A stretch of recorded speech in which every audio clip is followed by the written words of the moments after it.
Praise the Lord. सबको जय मसीह की। परमेश्वर की स्तुति और महिमा युगानुयुग होती रहे। परमेश्वर का धन्यवाद करते हैं आज के समय के लिए, ये वक्त के लिए कि परमेश्वर ने ये समय ठहराया। मैं आपके सामने एक बाइबल में से एक व्यक्ति के बारे में जिक्र करने के लिए आई हूँ। जो मैंने पढ़ा और जो मैंने सीखा और जो मुझे अच्छा लगा वो सब मैं आपसे शेयर करने के लिए आई हूँ। बाइबल में एक व्यक्ति का जिक्र है और उसके अंदर एक क्वालिटी पाई जाती है जो कि मुझे बहुत पसंद आया। मैं परमेश्वर का धन्यवाद करती हूँ और मैं चाहती हूँ जिस रीति से परमेश्वर ने मुझे समझाया, ये जब ये सब लोग सुन रहे होंगे उनको, हर एक व्यक्ति को परमेश्वर इसे समझने की सामर्थ्य और पवित्र आत्मा की सहायता उनको दे। परमेश्वर का धन्यवाद करते हैं और आगे बढ़ते हैं। बाइबल के अगर हम लोग प्रेरितों के काम में पांचवें नहीं, छठवें अध्याय के 5वें वचन से अगर हम लोग पढ़ेंगे तो वहाँ पर एक व्यक्ति का जिक्र हुआ है, वो है स्तिफनुस। स्तिफनुस के लिए वहाँ पर लिखा गया है कि स्तिफनुस विश्वास में और पवित्र आत्मा में परिपूर्ण था। स्तिफनुस किस में परिपूर्ण था?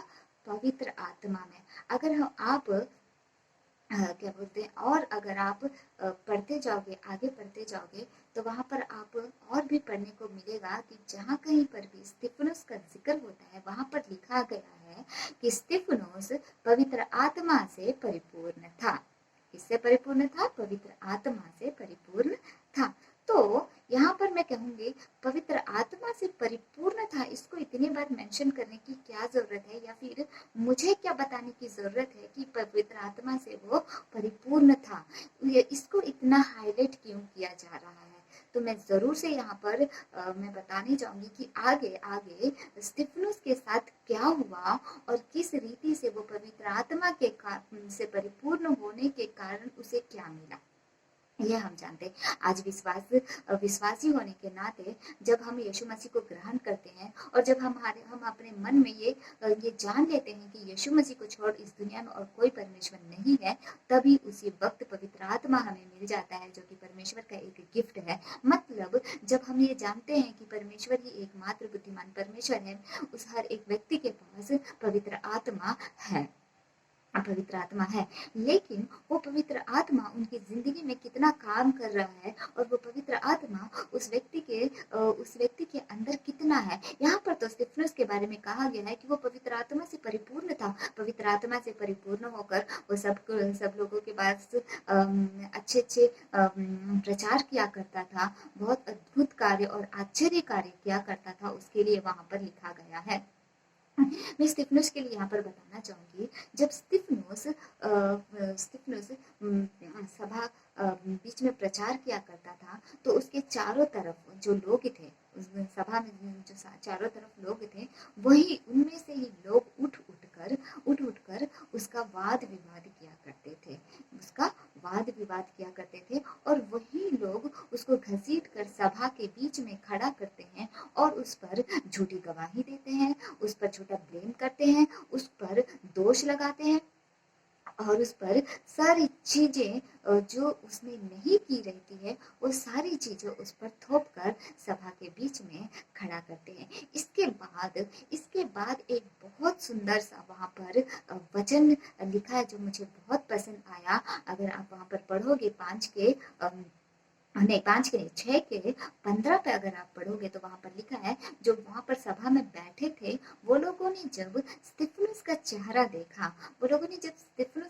देखा तो उसका चेहरा स्वर्गदूत सा दिखाई दे रहा था। कैसा दिखाई दे रहा था? स्वर्गदूत सा दिखाई दे रहा था। यहाँ पर मैं मेरी और जो भी मसीह भाई बहन है उनके बारे में मैं कहना चाहती हूँ कि हम भी यीशु मसीह कहते हैं, हम भी दुआ करते हैं और हम भी प्रार्थना करते हैं। सबके बारे में तो मुझे नहीं पता, अगर मैं अपने बारे में सोचूं तो जब मैं परमेश्वर का भला कार्य कर रही हूँ, जब मैं परमेश्वर के नाम से अद्भुत और आश्चर्य कार्य कर रही हूँ और उन्हीं में से बहुत सारे लोग मुझ पर मेरे विरुद्ध उठते हैं, मेरे खिलाफ गवाही देते हैं, मुझे दोषी ठहराते आते हैं और इतने सारे लोगों के बीच में मुझे दोषी ठहरा कर खड़ा करते हैं, तब क्या मेरे चेहरे के पर जो लोग वहाँ पर मेरे ऊपर दोष लगा रहे हैं, उन लोगों को स्वर्गदूत सा चेहरा मेरा दिखता है, या फिर मेरा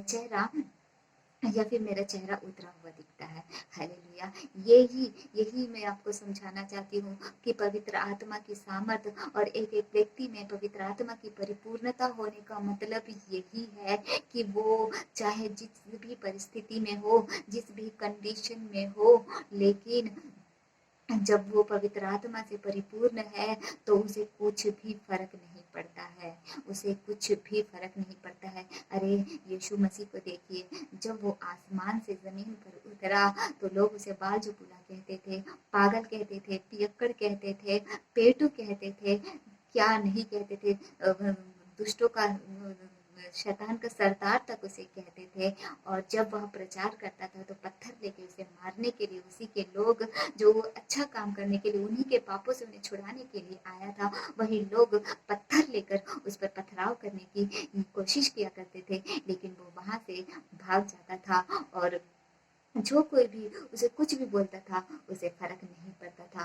पता है उसे फर्क क्यों नहीं पड़ता था? क्योंकि वो हम जैसे, हमारे और आपके जैसे, वो अपने आसपास को नहीं देखता था, वो अपने नीचे नहीं देखता था, लोग क्या बोल रहे हैं वो नहीं सुनता था। वो पवित्र आत्मा से परिपूर्ण होकर आसमान की ओर देखता था, वो आसमान की ओर देखकर मदद मांगता था, परमेश्वर से प्रार्थना किया करता था, परमेश्वर की महिमा किया करता था। मैं परमेश्वर को बहुत बहुत धन्यवाद करती हूँ कि उसने मुझे ये समझाया, और मैं चाहती हूँ कि पवित्र आत्मा आज आपको भी ये समझाने पाए, हर एक हृदय से ये बातें समझाने वाली होने पाए, क्योंकि हर एक के जीवन में ये ऐसे समय आता है कि हमारे आसपास के ही लोग पत्थर लेकर हमारे पीछे रहते हैं, कि हमें दोषी ठहराने वाले होने पाए, हमें नीचा दिखाने वाले होने पाए, हम पर दोष लगाने वाले होने पाए। तब उस समय हमें क्या करना चाहिए मैं बताती हूँ। उस समय जिस तरह से स्तिफनुस ने, वहां पर लिखा है, वो आसमान की ओर देख रहा था। हालेलुया। वो नीचे नहीं देख रहा था, वो आसमान की ओर देख रहा था, और वो कहता है कि मैं स्वर्ग को खुला सा पाता हूँ, मैं वहां पर परमेश्वर को और उसके पुत्र यीशु मसीह को उसके दाहिने ओर बैठा हुआ पाता हूँ। मैं परमेश्वर को बहुत बहुत धन्यवाद करती हूँ कि हम अपनी परिस्थितियों को ना देखें, हमारे आसपास ना देखें, और ये ना देखें कि लोग हम पर पत्थर ले रहे हैं, कौन सा पत्थर वो हम पर फेंकेंगे। आपको एक बात पता है कि जब इंसान पर छोटा सा ही सही चींटी काट देता है, या फिर हम लोग जब सब्जियां काटते हैं, हाँ उंगली कट जाती है, तो हमें कितना दर्द होता है। वो दर्द हम चिल्लाते रहते हैं, और एक जगह हम लोग बैठ जाते हैं कि ये मेरे साथ क्या हुआ। तो देखिए, जब स्तिफनुस के चारों तरफ, एक नहीं, दो नहीं, तीन नहीं, उसके चारों तरफ पत्थर लेके लोग घेरा किए हुए थे, लेकिन उसने कभी ये नहीं सोचा कि वो पत्थर मेरे आँख में लगेगा, मेरा आँख फूट जाएगा, मेरी छाती पे लगेगा, मुझे चोट लगेगा, मेरे माथे पे लगेगा, मेरा माथा फूटकर खून बहेगा और कितना दर्द होगा। उसने दर्द के लिए नहीं देखा, उसने सर्वप्रथम अपने परमेश्वर की महिमा की, वो आसमान की ओर देखा, उसने आसमान की ओर देखा।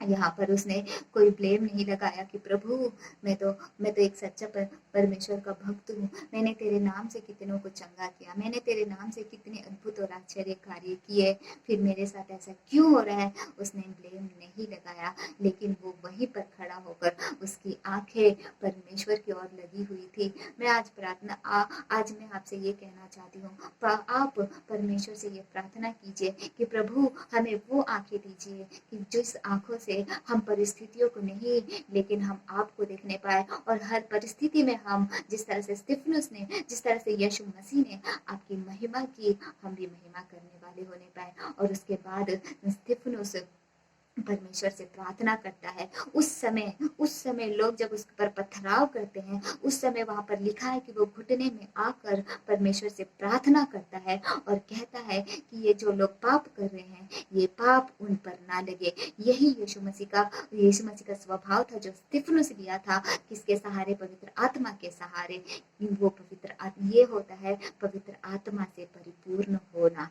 आज मैं परमेश्वर से दुआ करती हूँ और विनती करती हूँ जो भी मसीह भाई बहन है उन सभी को परमेश्वर पवित्र आत्मा से परिपूर्ण करे। परमेश्वर देने पर है, आप और हमें ये जरूरत है कि परमेश्वर के सामने हम खुद में देखकर पवित्र आत्मा की परिपूर्णता को मांगे, ताकि जिस तरह से स्तिफनुस ने यीशु मसीह का स्वभाव दिखाया, उस तरह से हम भी अपने अंदर अपने परमेश्वर का स्वभाव उनको दिखाएं जो हम पर पथराव करने पर है और जो हम पर दोषी ठहराने पर है। देखिए, वहां पर वो पवित्र आत्मा से परिपूर्ण था, इसीलिए उसके चेहरे से स्वर्गदूत सा नूर दिख रहा था। क्या आज आपका चेहरा, क्या आज आप पर कोई पथराव कर रहा है या फिर कोई आपको दोषी ठहरा है, तो क्या आपका चेहरा आकाश की ओर खुला है या फिर जमीन पर उन परिस्थितियों को आप देख रहे हो? अगर परिस्थितियों को देख रहे हो तो आप अपना चेहरा उठाकर, आपकी नजरें उठाकर यीशु मसीह पर लगाइए, जो आपको छुड़ाने पर है, जो आपको अनंत जीवन देने पर है। यहाँ पर इस पृथ्वी पर भी वो आपको आजाद करेगा और उस आसमान पर भी वो आपके लिए जगह तैयार करेगा। मैं परमेश्वर का धन्यवाद करती हूँ और शुक्रगुजारिश करती हूँ। और अंत में मैं आपसे एक बात जरूर से बोलना चाहूंगी, यह बात हमेशा याद रखना, किसी